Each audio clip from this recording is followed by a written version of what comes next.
अस्सलामु अलैकुम वरहमतुल्लाहि वबरकातुहू। नो मैटर आप जिंदगी के किस भी दौर से गुजर रहे हो, आपकी जिंदगी में कितनी भी बड़ी मुश्किलात, कितनी भी बड़ी तकलीफ, कितने भी बड़े गम क्यों ना हो, फिर भी जो है इंसान को जीने की उम्मीद नहीं छोड़नी चाहिए। इंसान की सबसे बड़ी ताकत उसकी हिम्मत होती है। अगर आप में हिम्मत है तो आप जिंदगी के हर जंग जो है जीत सकते हो। हर मुश्किलात, हर तकलीफ से, हर गम से जो है आप निकल सकते हो। मगर शर्त सिर्फ ये है कि आपने हिम्मत नहीं हारनी। आज मैं आप लोगों के साथ एक ऐसा ही वीडियो शेयर करने जा रही हूँ जिसमें मैं आप लोगों को दिखाऊंगी कि कैसे हमारे कश्मीर के एक जो है बाहिम्मत खातून, एक कश्मीर की ब्रेव लेडी ने कैसे अपने हर तकलीफ का मुकाबला बहादुरी से किया है। यहाँ तक कि वो कश्मीरी औरत जो है वो एक ऐसी बीमारी में मुब्तला हुई जिसका अभी तक कोई इलाज नहीं, जिसका अभी तक कोई ट्रीटमेंट नहीं, लेकिन फिर भी उस औरत ने हिम्मत नहीं हारी। और कैसे उस खातून ने जो है अपनी हिम्मत दिखाई, वो आप इस वीडियो में आगे खुद ही देखें। 4 साल पहले की बात है। 4 साल पहले मेरी शादी होगी। तब तक मैं बिल्कुल ठीक थी। 4 साल पहले मेरी शादी होगी तो उसके बाद ऊपर वाले ने मुझे औलाद की नेमत से नवाजा, जो सबसे बड़ा खुशी का पल होता है। वो पल मेरी खुशी में तो आया, लेकिन कहाँ से चला गया पता ही नहीं चला। ऊपर वाले ने नवाजा तो सही, लेकिन उसका दुनिया में आने से पहले उसका इंतकाल हो गया। और मैं अभी उस सदमे से बाहर आई नहीं थी कि मेरे ऊपर एक ऐसा सदमा लग गया। उसके 1 महीने बाद ही मुझे पता चला कि मैं एक ऐसी बीमारी में मुब्तला हो चुकी हूँ जिसका कहीं कोई इलाज नहीं है। तो यहाँ की डॉक्टर साफ मना कर दिया, लेकिन मैं 1 साल की दुल्हन थी। मेरे अभी हाथों से मेहंदी भी सूखी नहीं थी। तो मैं अपना दिल्ली इलाज कराने चली गई।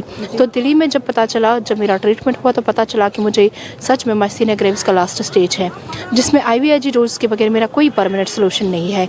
तो हर डोज में मुझे लगते थे 12-12 लाख कम से कम। तो मैं अपना इलाज कंटिन्यू कर तो रही थी, लेकिन फिर जब मैं कहाँ से 12-12 लाख रोज़ अरेंज करती, तो मैं मजबूर हो गई सोशल मीडिया पे आने के लिए। तो सोशल मीडिया पे आने के बाद जो सोशल मीडिया का काम था उन्होंने बखूबी निभाया, लेकिन पता नहीं शायद मेरी बदकिस्मती थी कि मेरे इतना कहने के बाद भी लोगों में ये तरस नहीं आया कि एक मासूम की ज़िंदगी दाव पे लगी है। मेरी किसी ने कोई मदद नहीं की। मेरा 12 लाख रुपए का खर्चा आता है, तो रोज़ इसका अरेंज करना बहुत मुश्किल था। तो मजबूर होकर मैं लोगों से मैंने अपील की, अपनी ज़िंदगी की भीख मांगी, लेकिन पता नहीं मेरी बदकिस्मती की वजह से उनमें कोई तरस नहीं हुआ। लेकिन मैंने हिम्मत नहीं हारी।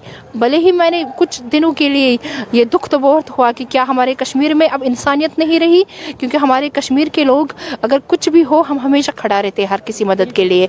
लेकिन वहाँ उनको अपनी किस्मत को शबनम जी, ये बताइए, आप वुमेन सेल की स्टेट प्रेसिडेंट हैं, यानी कि आप खवातीन के मसाइल हल करती हैं, उनको सुनती हैं।